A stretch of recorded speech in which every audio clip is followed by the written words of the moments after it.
Allez, passons au deuxième paragraphe. Certains. Ah, j'adore ce certains. Certains ici, faites attention, puisque si vous regardez juste après, pense. Pense, c'est un verbe. Donc certains, c'est un pronom. Or, quand il est un pronom, il faut faire attention, parce qu'il n'est pas obligatoirement singulier. Il va falloir que vous alliez chercher. Pense.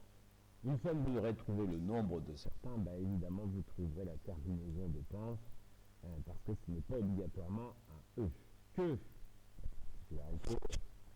cette époque. Alors ici c'est facile, vous avez 7, d'accord, allez trouver quel déterminant vous avez à faire. Époque, c'est un nom commun. Allez voir le genre pour voir comment s'écrit 7. Fût, ah bah tenez, on a un fût là, et on a un fût ici, c'est le même, d'accord. Sel, ah ici, sel, est-ce que j'ai affaire à l'assaisonnement comme le poivre ou au contraire à un pronom démonstratif féminin? Je vous laisse réfléchir. De guerres incessantes. Alors attention à ce Z parce que ici vous voyez bien que vous avez la préposition de. Vous ne savez pas si vous avez un singulier ou un pluriel après, mais comme ici vous avez une liaison qui est faite, elle vous donne déjà l'information sur quel est le nombre de guerres. Et comme incessante, eh bien, lui c'est un adjectif qualificatif. Cherchez bien qui il qualifie, qui il épithète ou attribue. Obligatoirement, il va prendre la même terminaison. Ouf, attention, est-ce que j'ai affaire à ou, pronom relatif avec accent, ou est-ce que j'ai affaire à ou, la conjonction de coordination? Là, c'est facile, il suffit de remplacer par ou bien pour bien le savoir. Les hommes, ici, vous avez deux mots, vous avez le mot les, vous avez le mot homme, et la liaison vous dit très clairement si vous avez affaire au singulier ou au pluriel, et donc, évidemment, là aussi, la terminaison doit être au singulier ou au pluriel. Été, vêtu. Alors, était, à quoi on a affaire? Est-ce qu'on a affaire à la saison ou on a affaire à l'auxiliaire être? Si on a affaire à l'auxiliaire être, est-ce qu'on a affaire au participe passé ou est-ce qu'on a affaire à la conjugaison, à l'imparfait de l'indicatif? Bah, mettez la phrase au présent. Hein. Certains pensent que cette époque est celle de guerres incessantes où les hommes d'une armure, vêtus d'une armure, à vous de voir.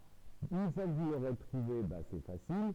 Si c'est un verbe conjugué, c'est que c'est un imparfait de l'indicatif. Donc, il faut évidemment, pour la terminaison « et », rechercher le sujet. Et une fois que vous avez trouvé le sujet, vous avez la terminaison ici. Mais faites attention, puisqu'ici, vous avez le participe passé « vêtu ». Vêtu va obligatoirement respecter la règle d'accord de l'auxiliaire, si vous avez trouvé un auxiliaire, bien entendu. Et donc, faites-y attention, ici, il y a un vrai piège. D'une armure, pas de particularité. Qui, pas de particularité. Les empêcher. Les empêcher. The, la liaison, vous donne très clairement savoir quoi vous avez à faire. Attention à elle.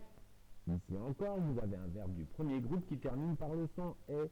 Donc, à partir de là, est-ce que c'est l'infinitif, est-ce que c'est le participe passé, est-ce que c'est l'imparfait? Trouvez un verbe du troisième groupe de sens équivalent. Vous allez voir, de suite vous allez savoir. Si le verbe du troisième groupe est un infinitif, ici vous avez l'infinitif R. Si c'est un participe passé du verbe du troisième groupe, ben vous avez le participe passé. Et si vous avez l'imparfait, c'est que vous avez l'imparfait. De se déplacer, attention à ce saut. Regardez juste après, vous avez un verbe. Donc il y a de fortes chances d'une orthographe. Et puis, est-ce que vous pouvez de se déplacer là? Voyez si ça marche. Moi, je vous laisse réfléchir. Par contre, à nouveau, ici, vous avez un verbe du premier groupe terminé par le son « et ». Donc, à nouveau, il faut chercher un verbe de sens proche du troisième groupe et puis vérifier si vous pouvez mettre l'infinitif, le participe passé ou l'imparfait. Si on fait, ici, sont toujours pareil, mettez la phrase à l'imparfait pour voir si c'est l'auxiliaire. Voilà le pronom relatif. Fait. Ici, est-ce que c'est la fée qui vient vous obsesser de feu? Est-ce que c'est le verbe faire? L'imparfait de la phrase vous le dira. Le calcul, je ne vois pas de particularité, du nombre d'années. Alors, si j'ai nombre, ça veut dire que j'en ai plus d'une. Donc, combien je vais avoir d'années? C'est tout. À partir de là, vous pouvez le problème de conflit. Alors, combien de conflits dans l'année? Est-ce que vous pouvez répondre? Si vous ne pouvez pas répondre, allez voir une des règles que je vous ai données par rapport à la dernière fois, vous verrez que vous saurez répondre. Pour un seigneur de France, attention à France, c'est un nom propre, en ne trouve pas. Si vous avez résolu ce 1, vous résolvez celui-là peut-être pas celui-là. Non, vous aurez résolu celui-là et celui-là. D'accord? Alors, si de France, on ne trouve pas, si vous avez bien trouvé la nature de ce là, vous trouverez la terminaison de trouve. Pas plus d'une dizaine d'années. Une dizaine, est-ce que c'est une seule année ou c'est plus d'une? Parce que du coup, ça vous dit clairement combien il y a d'années.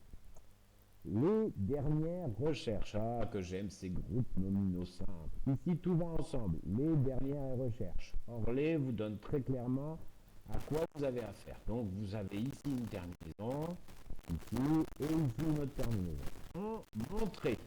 Alors, pareil que tout à l'heure, mettez-moi la phrase à l'imparfait pour voir si vous avez affaire à prenons la définition auxiliaire, et vous verrez.